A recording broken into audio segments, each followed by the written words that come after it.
السلام علیکم۔ پروگرام آئینہ کے ساتھ طاہر احمد بھٹی آپ کی خدمت میں حاضر ہے۔ گزشتہ پروگرام میں بات کرتے کرتے اینڈ پہ جا کے یہ واضح کیا تھا آپ کو کہ عمر گزری ہے رات باقی ہے کا ہمارے نزدیک ایک نئی ڈائمینشن سے کیا مفہوم بنتا ہے۔ اس کے بعد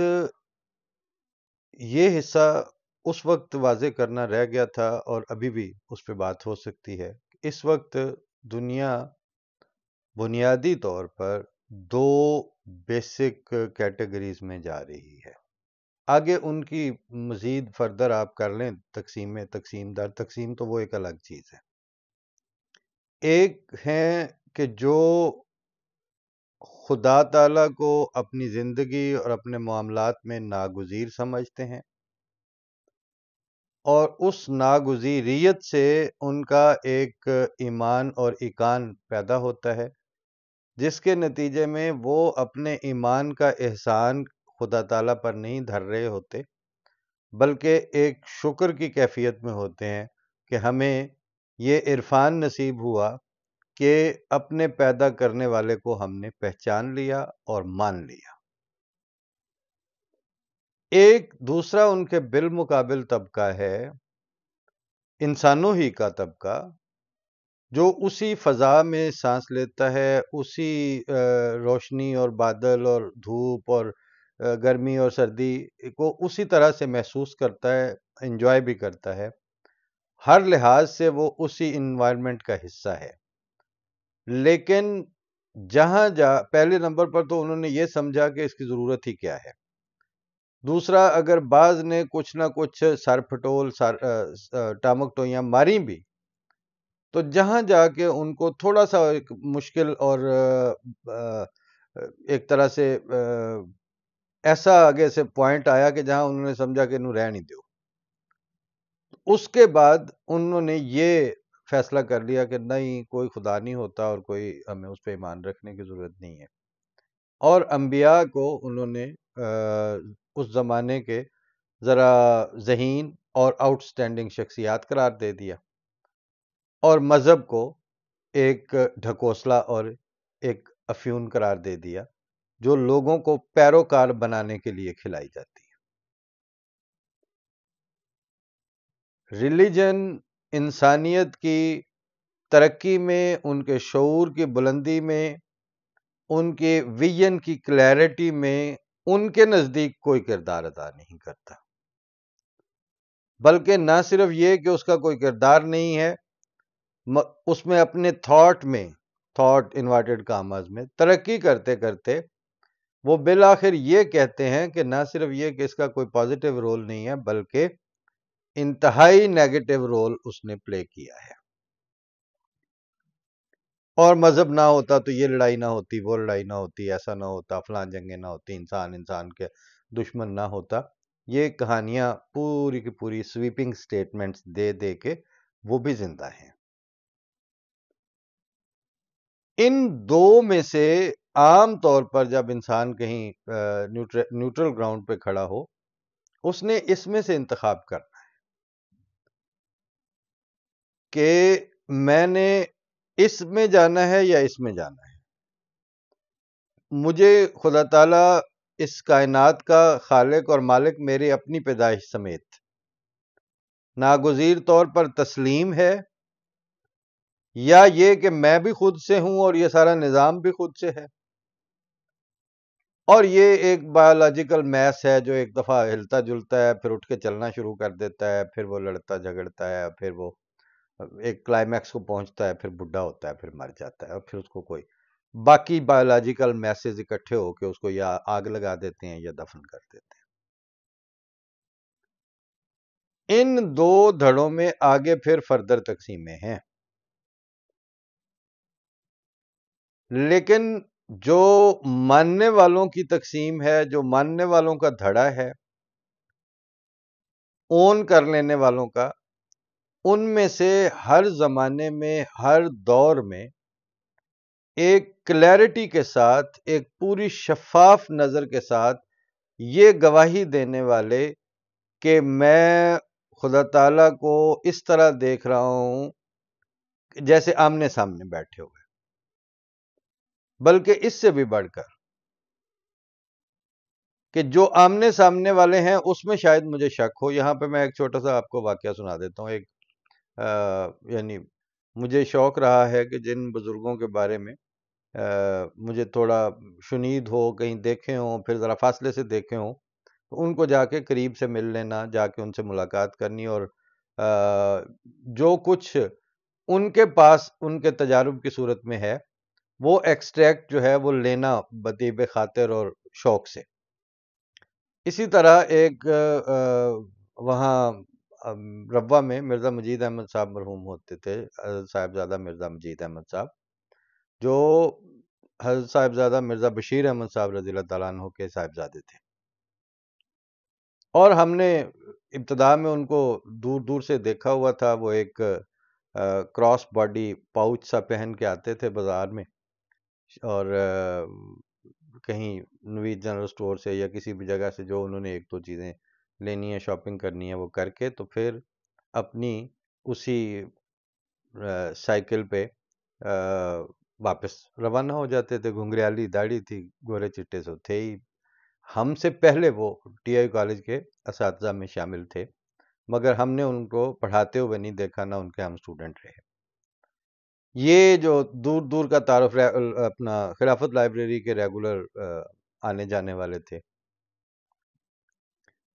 تو ان سے پھر جا کے ملنے کا ان کا گھر جو تھا وہ ایک لحاظ سے اور بھی تھوڑا نمایاں تھا کہ وہ پہلی کوٹھی تھی ربوہ میں، جس کا جو کار گیراج تھا وہ سلوپ میں نیچے جا کے، تو وہ گویا بیسمنٹ میں جا کے کار کا گیراج بنا، الفارس نام سے۔ اب یہ بھی بڑا ایک اس وقت عجوبہ لگتا تھا۔ تو بہرحال اس طرح کی غیر اہم وجوہات کی بنیاد پر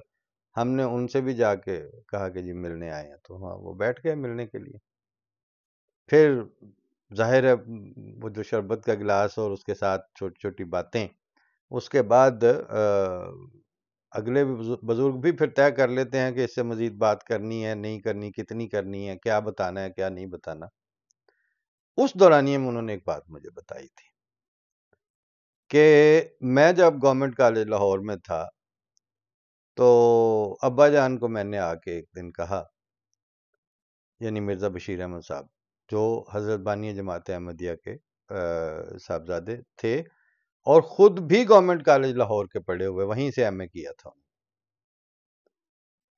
تو میں نے ایک دن ان سے کہا کہ جو میرے کالج میں ارد گرد چل رہی ہیں گفتگویں، جو لوگوں کا رجحان ہے، جس طرف لوگوں کی پریفرنسز اور ترجیحات ہیں، وہ اس میں تو مادہ پرستی اور مادیت کی طرف انکلینیشن اتنی زیادہ ہے کہ مجھے نہیں لگتا کہ یہ لوگ کبھی مانیں گے کہ یہ جو پیغام ہے حضرت مسیح موعود السلام کا، اور واپس بھی کبھی آئے گی یہ سوسائٹی اور یہ معاشرہ خدا تعالیٰ کی طرف۔ تو یہ جو کچھ انہوں نے ایز اے اسٹوڈنٹ اپنے ارد گرد جو محسوس کیا تھا وہ اپنے والد سے جا کے شیئر کیا۔ تو کہتے ہیں مجھے انہوں نے آگے سے، میرے والد نے یہ کہا کہ دیکھو جو تم نے محسوس کیا ہے وہ غلط نہیں ہے، جو ارد گرد تم نے دیکھا وہ اسی طرح تم اس میں میرے پاس آ کے اظہار کر رہے ہو۔ لیکن اس کالج میں میں بھی پڑھا ہوں، میں نے بھی ارد گرد لوگوں کے رجحانات کو دیکھا ہے۔ یہ کیسے ہونا ہے جو وعدے حضرت بانی جماعت احمدیہ کے ساتھ خدا تعالیٰ کے ہیں، انہوں نے کس طرح پورا ہونا ہے، اور اللہ تعالیٰ اس کے لیے کیا میکنزم اڈاپٹ کرے گا، اور کس طرح دلوں کے میں تبدیلیاں لائے گا، کس طرح انسانیت بحیثیت مجموعی اپنی پرائرٹیز کا قبلہ درست کر کے اس طرف کو واپس آئے گی، یہ مجھے نہیں پتا کیسے ہوگا۔ لیکن جو بات اس کرکس ہے اس سارے واقعے کی، انہوں نے کہا لیکن مجھے ان وعدوں پر جو خدا تعالیٰ نے حضرت مسیح موعود السلام کے ساتھ کیے ہوئے ہیں اس سے زیادہ یقین ہے جتنا مجھے اس بات پر یقین ہے کہ یہ تم میرے سامنے بیٹھے ہوئے ہو۔ یعنی تم میرے بالکل سامنے ہو، میں تمہیں ہاتھ لگا کے دیکھ سکتا ہوں، میں تم سے باتیں کر رہا ہوں۔ یہ تو ایک حق الیقین کی بالکل واضح شکل ہے نا۔ لیکن مرزا بشیر احمد صاحب نے کہا اپنے بیٹے سے، اور ظاہر انہوں نے مجھے یہ بات بتائی کہ مجھے اس سے زیادہ اس بات پر یقین ہے کہ جو خدا تعالیٰ نے حضرت مسیح موعود السلام کے ساتھ وعدے کیے ہیں وہ بہرحال پورے ہونے ہیں۔ اس طرح کا واقعہ، اس طرح کی جب کوئی بات ہم بھی اپنے دوستوں کے ساتھ جو غیر متعصب تھے اور اب بھی غیر متعصب احباب ہیں ہمارے، ان سے جب شیئر کرتے تھے یا بیان کرتے تھے اس طرح کی بات، تو وہ ایک بے ضرر سی مسکراہٹ کے ساتھ اس کو ٹال دیتے ہیں۔ وجہ یہ ہے کہ ان کا اپنا تجربہ اس سے مختلف نہیں ہوتا، وہ ان کو ایسے ہی نظر آ رہا ہوتا ہے۔ لیکن ابھی کچھ دن پہلے میں نے ایک دوست سے یہ کہا کہ کل چونکہ پچھلے پروگرام میں چونکہ سر سید احمد خان صاحب کے حوالے سے ہی بات ہو رہی تھی کہ سر سید احمد خان جس وقت علی گڑھ والا پروجیکٹ لے کے بر صغیر میں، پاک و ہند میں، اس وقت کے ہندوستان میں مشہور ہوئے تھے ایک ایجوکیشنسٹ کے طور پر، ایک تھنکر کے طور پر، ایک ریفارمسٹ کے طور پر، اس وقت ان کا جو پروجیکٹ تھا وہ زیادہ لوگوں کو قابل عمل بھی لگ رہا تھا۔ بر صغیر بھر سے لوگ اس میں کثرت سے چندے دے رہے تھے، وہ کالج بن رہا تھا، اسکول بنا، پھر کالج بنا، پھر یونیورسٹی بنی، اور پھر اس یونیورسٹی کی جو تقریبات تھیں اس میں گورنر اور اس طرح وائسرائے اور یہ پارٹیسپیٹ کرتے تھے۔ جتنی اس وقت کی پولیٹیکل لیڈرشپ تھی، کیا محمد علی جناح، کیا نہرو، کیا سروجنی نائیڈو، یہ سارے اس میں جا کے ان کی کانووکیشنز میں شریک ہوتے تھے۔ علی گڑھ کا طوطی بولتا تھا، اور اس سے بڑھ کر سر سید احمد خان کا طوطی بولتا تھا۔ پھر ان کے مکتوبات سر سید، مکتوبات احمدیہ، بہت کچھ تھا جو اس وقت ساتھ ساتھ ڈاکومنٹ ہو رہا تھا۔ History was in a process of making, تاریخ بن رہی تھی، اور بر صغیر پاک و ہند میں اس کا امپیکٹ جو ہے وہ بھی اسی طرح پھیل رہا تھا۔ لیکن میں نے کچھ دن پہلے یہیں ایک دوست سے بات ہو رہی تھی تو میں نے کہا کہ اب جو سر سید احمد خان کی جو چیزیں تھیں اس زمانے کی، یا ان کے اوپر لکھا ہوا، وہ اتنی آسانی سے آپ کو اویلیبل ہے کہ آپ فرینکفرٹ میں یا ہیمبرگ میں یا برلین میں کسی کے گھر بھی جائیں تو آپ کو اس طرح پورا سیٹ ان کی کتب کا دستیاب ہو اردو میں۔ پھر امیڈیٹ آفٹر سر سید جو ہیں، وہ جو مسائل پیدا ہوئے ان کی علی گڑھ کی ٹرسٹی شپ کے، اور پھر سر راسم مسعود اور ان ساروں نے جو مسائل کھڑے کیے اپنے باپ ہی کی وراثت کے اوپر، وہ بہت جلدی اس چیز کو کوئی سنبھالنے والا نہیں تھا۔ اب وہ ون آف دا یونیورسٹیز کے طور پر ایگزسٹ کرتا ہے وہ ادارہ، لیکن اس کا سکوپ اتنا ہی تھا جتنا وہ اپنا پرپس سرو کر کے، پھر اس کے پڑے ہوئے جو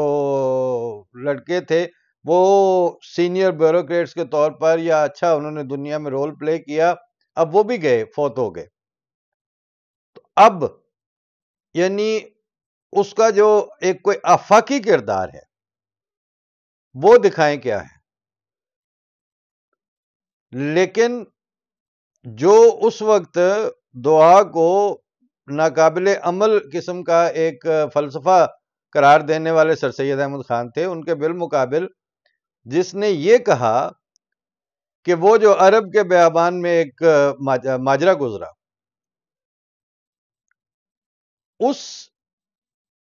دعا کے یقین رکھنے والے اور دعا کی وکالت کرنے والے اور دعا کا دفاع کرنے والا وجود جو تھا،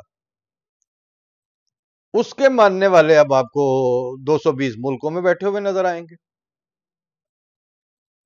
اس کے پاس وہ سہولتیں، وہ اپروچ، وہ ایکسیسیبلٹی نہیں تھی قادیان کی اس زمانے میں جو علی گڑھ کی تھی۔ کوئی ایک آدھ پلا چروکا جو آ جاتا تھا وہاں تک، وہ بھی 12-13 کلومیٹر آگے اس نے یکے پہ بیٹھ کے کچے رستے پہ آنا تھا۔ اور وہاں کوئی اس طرح کی یونیورسٹی قائم نہیں ہو چکی تھی جس کو فوری طور پر جو ہے وہ انگریز حکومت کے گورنرز اور ان کے وائسرائے اور دیگر سیاسی جو ہیں پارٹیاں وہ اڈاپٹ کر کے تو پھر وہ وہاں کی کانووکیشنوں میں آ کے اسپیچیں دیتے. یہاں کوئی اور سلسلہ تھا، اور ایک طرح سے ایسے ہی تھا کہ واقعتاً جس وقت بانی جماعت احمدیہ کی وفات ہوئی ہے تو جنہوں نے جو پہلے ہی جن کی آنکھوں میں چبھتا تھا وہ ان کا وجود اور ان کا سلسلہ، انہوں نے کہا گل مک گئی ہوں. اور پہلی پھبتی یہ کسی گئی کہ ہاں وہ مرزا غلام احمد کا وجود تو ایک تگڑا وجود تھا اور اس طرح، اور وہ مشہور شخصیت تھے، فلاں فلاں فلاں رئیس تھے. اب کیا پیچھے جو انہوں نے چنا ہے وہ حکیم نور الدین کو چنا ہے، وہ کیا کر لیں گے، زیادہ سے زیادہ کسی مسجد میں قرآن پڑھایا کریں گے، سنایا کریں گے. یہ پھبتی کسی گئی تھی. لیکن اس پھبتی کے جواب میں بھی یہی کہا گیا کہ اس سے زیادہ اگر قرآن شریف سنایا جائے تو اور کیا چاہیے دنیا میں، کام اور کرنے والا ہے کیا. اور پھر جس ترتیب کے ساتھ وہ سلسلہ آگے بڑھتا ہے وہ کوئی اتنا نہیں تھا، اس طرح نہیں تھا کہ جیسے آپ دیکھیں تو اچانک جو ہے وہ ہائپ کریٹ ہو گئی ہے اور ریسورسز کی وہاں پہ بھرمار ہو گئی ہے. ہر چیز انتہائی قسم پرسی کے عالم میں شروع ہوتی ہے، سٹیپ بائی سٹیپ آگے بڑھتی ہے، اسی طرح جیسے ایک جسم جو ہے وہ گرو کرتا ہے، اس کو پھوڑے پھنسیاں بھی نکلتی ہیں، اس کے بیماریاں بھی اس پہ حملہ کرتی ہیں، وہ لاغر بھی کئی ہو جاتا ہے، اٹھ کے بیٹھنے سے بھی معذور ہوتا ہے، پھر تگڑا ہو جاتا ہے. ایگزیکٹ اسی طرح کر کے جماعت جو ہے وہ درجہ بدرجہ آگے بڑھتی چلی گئی، بڑھتی چلی گئی. لیکن وہ جس نے یہ کہا تھا کہ سید زادے تو مجھ سے سمجھ لیتا، اس کے ہاں جو دعا کا سلسلہ چلا وہ تھمنے میں نہیں آ رہا. وہ کوئی بالکل اس پیری مریدی میں نہیں آیا کہ ایک میں یہ دعا ہوئی، پھر اس نے کی، پھر اگلے نے کی، پھر اور وہ چند وجودوں تک نہ، وہ ساری جماعت میں چھٹا دے دیا گیا اس دعا کا. یعنی کہیں مفتی محمد صادق رضی اللہ تعالیٰ عنہ ہے تو وہ اس کو شپ کا جو کپتان ہے اس کے لیے مسئلہ بنے ہوئے ہیں کہ یہ کس طرح کی حرکتیں کر رہے تھے، سجدے دے رہے تھے. وہ کتابوں کے صندوق پہ اتنی تسلی میں ہے کہ ہمارے پاس تو اور پیسے ہی نہیں ہیں چھاپنے کے لیے. کہیں مولوی غلام رسول راجے کی ہیں، وہ پنجاب کے پنڈوں میں جا کے تو جو منہ سے بات نکلتی ہے اللہ تعالیٰ اس کے ضامن ہو جاتا ہے. اور عامت الناس میں وہ چیز سرایت کر گئی. اور آج وہ وقت ہے کہ کوئی گھرانہ ایسا نہیں ہے، بلکہ اگر کہا جائے تو کوئی وجود اصل میں ایسا نہیں ہے جس نے اس کا ذاتی حیثیت میں ذائقہ نہ چکھا ہو. ہم ایک دفعہ، اور یہ آج کے پروگرام پہ یہاں پہ اینڈ کریں گے، پھر مزید بات اگلے پروگرام میں ہوگی. ہم جلسہ یہاں پہ جرمنی میں ہوتا تھا اس وقت کارلسروے میں، تو وہاں جا رہے تھے. میرے ساتھ ایک کار میں نوجوان تھا جو اس وقت جامعہ جرمنی کا پہلے سال میں یا دوسرے سال میں تھا، یعنی ینگ. تو جلسے پہ جیسے جاتے ہوئے ایک ہم دونوں اکٹھے جا رہے تھے، اور جب ہم موٹر وے پہ جا رہے ہیں تو تھوڑی دیر کے بعد امام جماعت احمدیہ کا کانوائے گزرا پاس سے. بات اس وقت سے ذرا پہلے بات ہو رہی تھی کہ دعا اور قبولیت اور اس کی. تو میں اسے یہ کہہ رہا تھا کہ جتنی ضرورت ہے اتنی دعا کا تجربہ تو سب کو ہے. تو کہتے ہیں یہ ضرورت کیا ہوتی ہے دعا کی، مطلب دعا تو دعا ہوتی ہے. میں کہتا نہیں، اس کے بھی لیولز ہیں. تھوڑی دیر جو ہی وہ کانوائے گزرا تو اب ظاہر ہے وہ 5-7 گاڑیاں ہوتی ہیں اور وہ ایک سپیڈ سے گزر گئیں، اور ان کے ساتھ پروٹوکول یا واٹ ایور جو ایک سسٹم ہے پورا یعنی ان کے موومنٹ کا. اب جب وہ گاڑیاں گزریں تو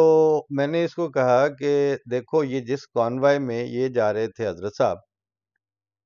ان کی یہ ضرورت تھا اور وہ اس میں جا رہے ہیں. میری اور تمہاری ضرورت یہ چھوٹی سی کار ہے جس کی بریک لگائیں بریک لگ جاتی ہے، ضرورت کے مطابق بھاگ رہی ہے، اور بارش ہلکی ہلکی ہو رہی تھی تو میں نے کہا اس کے وائپر چل رہے ہیں اور اے سی ہے تو بس ہم سہولت سے جا رہے ہیں، میری تمہاری یہی ضرورت ہے نا، تو یہ پوری ہو رہی ہے۔ اور امام جماعت احمدیہ کی جو موومنٹس ہیں اس کے لیے جس طرح کا ضرورت ہے اللہ تعالیٰ نے وہ بھی پوری کی ہوئی ہے۔ میں نے اسے بتایا کہ اس وقت ہماری انڈیویجول کی ضرورت اس کے اپنے مسائل ہیں، اور اس میں کوئی اس کو داخلے کا مسئلہ ہے، کوئی اس کو آگے بیماری کا ہے، کوئی اور چھوٹے موٹے اس کے رکے ہوئے ہیں کام، لیکن اس کو یہ زندگی بد ذائقہ اور بے وجہ بے ذائقہ سی نظر آتی ہے جب تک اس کا کوئی دستگیر نہ ہو، ہاتھ پکڑنے والا نہ ہو۔ اور جس کائنات میں خلیفہ وقت کے طور پر اللہ تعالیٰ نے کسی کو خلیفہ بنایا ہے، تو اس عہد کے مطابق جو ضرورت ہے دعا کی، اس کا جو کینوس ہے وہ تو عالمگیر ہوتا ہے، اور اس عالمگیر کینوس میں اگر اس کی دعا قبول نہ ہو اور اس کو اس کے مطابق نہ عطا ہو تو پھر وہ عاجز بندہ جو ہے بیچارہ کیا کرے؟ لہٰذا اللہ تعالیٰ نے ہر لیول پر نوازا ہوا ہے اس دعا کے سبسکرائبرز کو، اس خدا کے ناگزیر طور پر اپنا خالق اور مالک ماننے والے طبقے کو۔ اور وہ جو دوسرا طبقہ ہے وہ انکار میں ترقی کرتے کرتے کوئی ایسا واقعہ آج تک نہیں پیش کر سکتے کہ جیسے میں نے کہا کہ حضرت موسیٰ کے مقابل پر چاہیے تھا کہ کوئی اس طرح کا دہریہ سیٹ اپ بھی ہوتا بہت بڑا، تو وہ جو اس زمانے کا دہریہ سیٹ اپ تھا اس کی لیگیسی کدھر ہے؟ اور حضرت موسیٰ نے تو جو کہا تھا کہ فرعون کے مقابل پر یہ ہوگا، اور اس کے بعد وہ موسیٰ کے ماننے والے آج چاہے وہ یروشلم کے وہ یہودی سے ہی، لیکن ان کی خبر دینے والے ان کی مطابقت اور پیروی کو ایکنالج کرنے والا ایک طبقہ تو موجود ہے، جو اس کے مقابل پر خدا نہ ہونے والا تھا۔ وہ فرعون کی لیگیسی کدھر ہے اس وقت؟ اور کیا وہ بھی اتنی ہی آرگنائزڈ وے سے آج تک موجود ہے؟ یہ اور اس طرح سے ملتے جلتے ایسے معاملات اور مسائل ہیں جو آج جس وقت آپ بات کرتے ہیں تو اگلوں کی آنکھوں میں آنکھیں ڈال کر یہ چیزیں پیش کرنی پڑتی ہیں، ان کی سننی پڑتی ہیں، اپنی کہنی پڑتی ہیں۔ البتہ ایک بات پہ آ کے تان ٹوٹتی ہے کہ تمہیں ان موسموں کی کیا خبر ملتی اگر ہم بھی گھٹن کے خوف سے آب و ہوا تبدیل کر لیتے۔ فی امان اللہ۔